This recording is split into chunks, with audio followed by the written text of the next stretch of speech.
But without any further delay, I'd like to introduce you to Chris Rodriguez, Demand Generation Manager for LeadGenius, and Joe Payne, Outbound Lead Generation Manager for LeadGenius. And they're going to be going through some really awesome tactics and strategies today, and some stuff that, again, that you can use at your company in demand generation for aligning marketing and sales. So I'm going to kick it off and let Chris and Joe say hello and get it going. Thanks for coming on today, guys. Cool. Yeah, thanks for having us. Yeah, just a quick introduction. I'm Chris Rodriguez, the Demand Generation Manager for LeadGenius. My title essentially means that I use data and a little bit of elbow grease to accelerate pipeline efficiency. I currently use HubSpot and Salesforce for my efforts, but I've used Pardot, Marketo, Zoho, LeadGenius, and other various platforms in the past for what I do. I really care about sales and marketing alignment because it's really important to have sales velocity, increased pipeline, and a happy sales department. So yeah. My name is Joe Payne. I'm the Outbound Lead Generation Manager over here at LeadGenius. This is kind of a new role that a lot of companies have been developing over the past couple of years. And, my primary tools over here are Outreach.io, which is a new player in the space, as well as some more normal things like Salesforce and HubSpot as well. My main goal over here is to straddle the fence between sales and marketing and, get everybody to play nice while increasing conversions. Cool. Joe, you want to talk about what we're covering today? Yeah, definitely. So today we're going to be covering, how our sales and marketing tactics have evolved from an enterprise-based, account-based marketing and sales strategy, and also how right now we're implementing streams, waves, and drips as far as content and moving clients through our funnel and what we call a spiral. And also being able to segment our prospects properly so they get the right streams, waves, and drips from a market segmentation perspective, as well as how we drill down on each individual prospect and be able to branch that out into an actual buyer matrix to speed up their buyer journey as much as possible. Cool, yeah. So let's go over some of the terminology that we commonly use. You can probably look at this when you get the slides later on and probably go over this a little bit more in depth. But Joe and I really kind of nailed down this terminology for us internally, so that we can actually move forward with understanding the different concepts that we're talking about here, and how we actually build out buyer matrices and the strips and whatnot. Definitely. I mean, it's really about having marketing and sales actually share the same language more than anything else. If a sales manager is saying an outbound lead means something else than what a marketing manager thinks, then your company has some problems, and we've definitely rectified those problems on our end. Cool. So let's go over the main strategy. So what is an account-based marketing and sales strategy? Most of you in the room that are familiar with enterprise sales are pretty familiar with what an account-based strategy means. But over here, we've been able to take that enterprise strategy and actually break it down to fit with SMBs, fit with medium-sized businesses, and essentially transform that strategy into something that can work for an account of any size out there. And the main driver for making this happen is high data quality, and the fact that both sales and marketing need the same data points in order to operate on the same level. So we're talking about going beyond the basic firmographic data points like inbound or beyond revenue or head count or what industry they're in. Those are great, but those are also boring, and those don't move anybody through funnel any faster. They're just great for the initial outreach and touch. So, Chris, do you want to talk about the double-edged part? Yeah, definitely.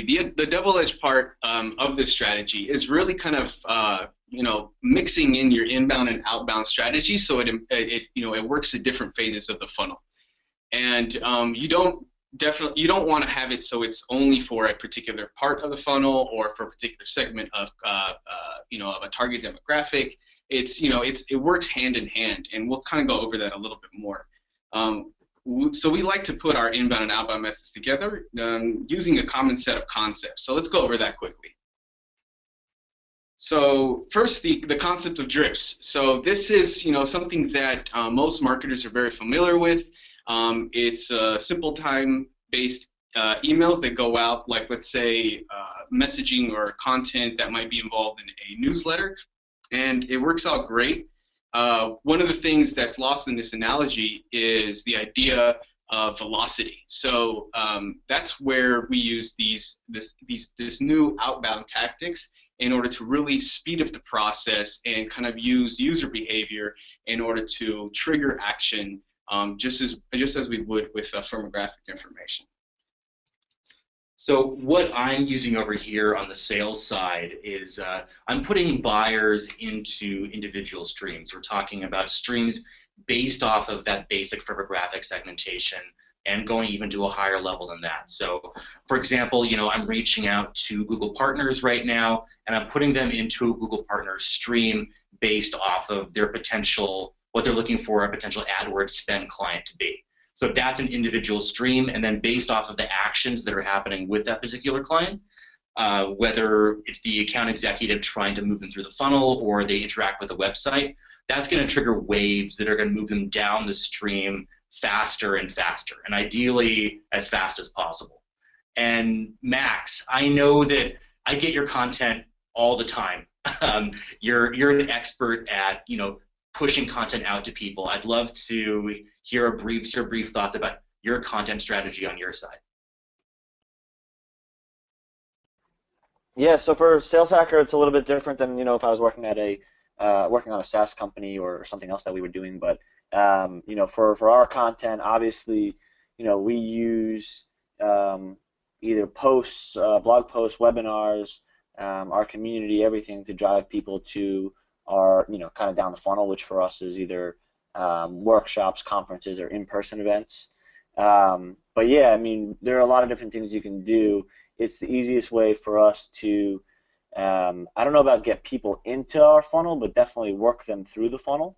And so, most of the time people come to us through some content or, something that was posted on social, and then they're nurtured through the funnel by reading more and more and more, and then understanding, oh, I really want to see more from this individual, and maybe that individual is speaking at a conference. So if we can link those things together, it helps us kind of facilitate or move that person through the funnel a lot easier. So, top of the funnel content for us, maybe there was like list posts, do really well to get people in, and then doing a, say that the VP of Sales from GuideSpark is speaking at a conference, doing a post on him, showcasing more of what he knows and kind of his personality, and knowing that he's going to be at the conference kind of links them to an event. So that's I guess how we use top of the funnel content, which is maybe like our a list type article that gets people in, and then more of a targeted mid funnel piece of content that pushes someone towards an event. Cool. Yeah, that sounds really really aligned with what we're doing here. Along with the fact that we are also constructing these buyer journeys, and we're figuring out what these buyer journeys are, these streams, based off of that information, like their title and the firmographic information as you discussed, or maybe they're part of a particular trade show, and Joe does outreach based off of that, which allows us to start a new stream, or we've set up marketing content that allows us to create a new stream based off of those key points. And the content, which are the waves, gets triggered into action based off of these like three main ideas. It's either you're setting it up and you're creating the content and you have a user submitting their information, or your sales department is actively inputting this into the record for that user, or the third way is by their behavior on on your website. So basically, user behavior triggers content into action. So that's kind of like what we're talking about here. So let's move on to what we're essentially trying to work at. And the major concept here is sales velocity. So essentially, we're trying to sell more and sell faster. And what the content provides us and the streams provide us is the ability to figure out a way to increase sales velocity. Joe, do you have anything on that? Yeah, definitely. I mean, when a prospect is in a stream on our end, I mean, our goal as they're traveling down the stream is for us to pick up more and more data about that individual prospect. We're talking about, whether it's smart forms on our website, or we're asking direct questions in our email content. We're really trying to gather as many data points as possible in order for us to qualify that prospect faster, because as we all know, information is power. And the main way we do that is actually through using our own service, LeadGenius, to enrich our data essentially at every stage of the funnel. And then, of course, when somebody actually buys, they're again buying our data. So we better be able to eat our own dog food on our side. Yeah. So one of the ways that we manipulate this number here, the sales velocity, that equation, is by leveraging some of the functions inside of this function that we've created. As you can see here, we have average sales cycle. That's something that's really important to demand generation and figuring out how to increase sales velocity. So let's look at some reports you can quickly build in Salesforce, and you can actually download some of these apps that allow you to have this type of information readily available.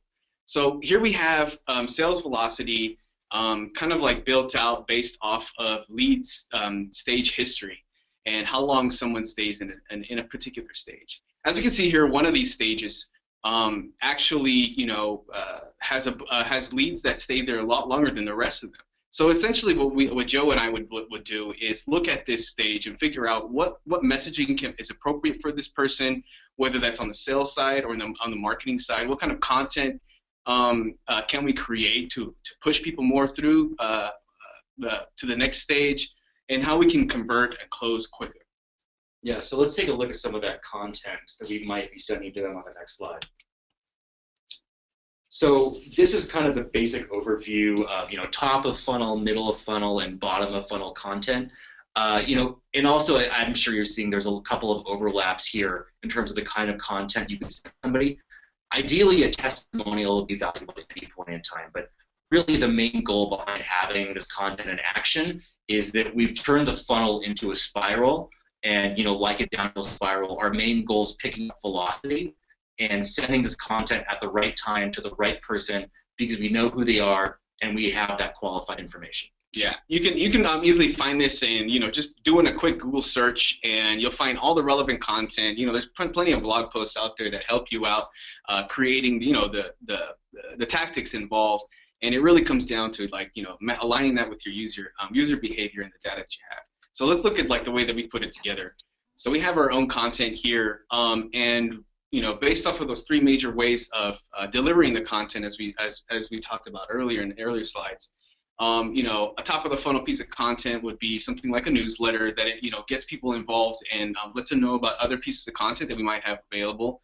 Middle of the funnel content where we're actually determining more firmographic information, where someone is willing to exchange more information for higher value content, like our reverse LinkedIn prospecting piece that our content manager put together. It's doing really well. People really love it, and we're getting a lot of information of our subscriber base based off of that. So it's pushing us through the funnel. And definitely, I think another good point to bring up right now is that, for both Max and ourselves over here at LeadGenius is that, it's webinars like these that are also great ways to get hand raisers from people. Not to call everybody out in this webinar, but you are kind of hand raisers. You're interested in learning how to align marketing and sales, and data quality and increasing conversions are all important things to you as they're important to us over here at LeadGenius. So it's really about identifying hand raisers and determining interest in order to move somebody through the funnel. And Max and I have the same goals on this front. So yeah, this works astoundingly well when we have sales and marketing working together. And let me show you what that's about. So here's a quick whiteboarding session that turned into a slide that we put together when we were discussing, how we want our different databases to communicate. So we have an Outbound database, we have our marketing automation platform, and our CRM, and we use our CRM as a canonical record. So we sync all things possible with our CRM, and we try to trigger events based off of that, and we're making sure that we're reconciling all the information from all the different platforms in the same way that you would reconcile sales with accounting. It's a really good process. Yeah, and I'm sure that most of you look at this and you may or may not burst into tears when you see this, because most often everybody's database is screwed. Everybody's suffering when it comes to data integrity. And there's been some studies done where 84% of marketing databases have been judged barely functional, and almost 80% of everybody's records are actually lacking basic firmographic data. So when it comes down to it, it's really our goal to make everything talk. The main way that we do that is through enrichment and constant monitoring on our side. So whether a lead comes in inbound through marketing automation, or I'm generating account-based selling lists from outbound, the main thing is they all have the same firmographic data points, as well as other data points that our own LeadGenius team is able to provide from an enrichment perspective. Data quality is huge. Every data quality is huge for moving people down the street. So yeah, let's talk about how this starts to work into practice. So if you look at this, everybody's seen SMB, mid-market, and enterprise, and everybody has their own individual targets. So everybody's seen the grid for enterprise, but we've been able to extend that grid down for mid-market and SMB. So let's take another look at how one of these matrices actually looks like on a more granular level for market segmentation. Right. So one of the most important features of the matrix is this idea of group dynamics. So it's it's a psychological concept that we need to employ as marketers and salespeople. That we need to understand that we're not only dealing with decision makers, we're also dealing with influencers and evaluators and champions in the company that are associated to our social profiles. They might not be able to sign a deal, but they might be able to tell your boss that hey, LeadGenius is pretty awesome, Sales Hacker is pretty awesome. You're going to want to sign up. They know what they're talking about.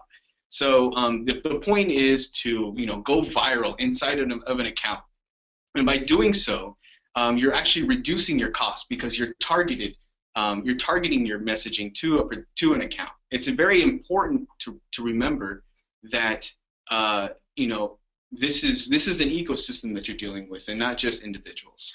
And this ecosystem can exist for a company of any size. You're chasing down startups that only have 20 employees.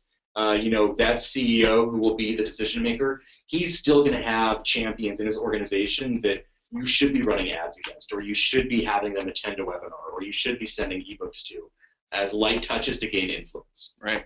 So let's look at this in practice with everybody's favorite database, Salesforce. All right. So here we have a contact page that has the Nothing CEO. filled out. Yeah. Typical Salesforce record, everything blank, probably entered by the sales rep towards the end of the buying cycle. Right. So we don't have all the necessary information to actually message this person, the CEO of Mountain Lovers. We'd love to. He's the deal signer. We've already identified that. We have nothing on there. So if we take a look at the rest of the records in the account, we might figure this out a little bit better. So here we have Synoptic View. It's an app that you can download from Salesforce. I believe it's pretty much free, and you can manipulate it any way you want. It allows us to kind of take a view of what it looks like and in a hierarchical format, and you're starting to see that it resembles the matrix and really how we're going to align our messaging or even our content. So then we do increase the probability of this account closing and winning this deal. Joe, you want to talk about an example? Yeah, definitely. So say with the bottom, the evangelist, let's say Pan, he attended a webinar. He was very interested in us. He got a webinar copy. He then forwarded that to Totes McGoats up there, and then essentially what Totes did is he then inbounded directly to us and talked to us, but he wasn't the actual decision maker. He's just an influencer, but he did put us in touch with Baba, and Baba's the actual evaluator, and identified Billy Goat as the deal signer. Right. And the whole time, during this whole thing, we've been running ads against Pan. We've been in talks with Totes, and we're talking directly with Baba, all in order to affect Billy Goat's decision at the very end of the day. Right. And the nice thing too is, ever since Pan attended the webinar, we've already filled in all the names, mainly just figuring out how to move our way through this, and we did that via direct enrichment based off of this company and making some probable guesses. Yeah, so that's kind of like where Joe and I sit, and that's what we essentially do. Is we are this black box in the middle. You know, we might have some information of contacts inside of an organization, but we don't have it all. So what we do is we put our heads together and we try to figure out a way to go about that, either through his outreach methods or through content. And the beauty of our own platform is that we can enrich our data, which allows us to then figure out really what, either ahead of time, before we actually supply content, what might be relevant, or what's the good messaging for it. Joe? Definitely. I mean, on our side, it's about, living and playing nicely inside of that black box together. Yeah. And, from the tactics I'm using on my side, doing that direct outreach and trying to gain as much cold interest as possible, and then making sure that I have either a link to the website or in some way where I know that Chris can capture the same information at the end of the day. It's invaluable for the people that I'm touching, for Chris to also touch, so that in case I don't want to send them an email after email 20, yeah, he can still run ads against them until the cows come home. So yeah. So in conclusion, everyone, it's really important to sync your tech, your messaging, the departments, and the strategy in order to increase sales velocity. It's so essential that you're going to see a definite change in your bottom line when it concerns how much you're spending on ads, because you're a little bit more focused, basically not stepping on each other's toes. The general well-being between the organizations, and different. Yeah, I mean, marketing and sales, they're common foes. But in order for a company to really increase revenue and to really, build their brand and increase conversions, it's really about having those two departments work together on a day-to-day basis, whether that comes down to the basics like having the same definitions, or enriching their data exactly the same way and establishing that baseline that everybody can share. And just generally not being lazy with their data. If marketing is getting leads with high lead scores, and they're able to fill in the gaps around those leads before those leads raise their hands, I mean, marketing should send those leads over to sales. There's no reason why marketing should be holding them back. And also, I mean, it's just really about remembering that you're dealing with people. And people are finicky, as we all know.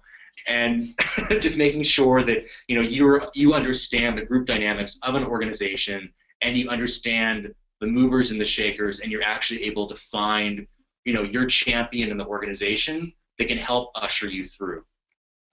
Chris, do you want to take the last one? Yeah, group dynamics is huge when it concerns this, and it's not only group dynamics with your prospective clients, but it's also group dynamics internally in your own organization. So essentially, you're using this concept of group dynamics to motivate internal and external influences. So essentially, when it comes to with your marketing team, you want to empower your sales organization. So that's kind of like where this back and forth with the different databases and what's available and what content is available to what stage of the funnel. You might be using Outbound in order to sort of push or nudge someone to raise their hand. And you might be using marketing content in order to enable your sales team. So it's really important that you work hand in hand and find out what that process is, and making sure that you're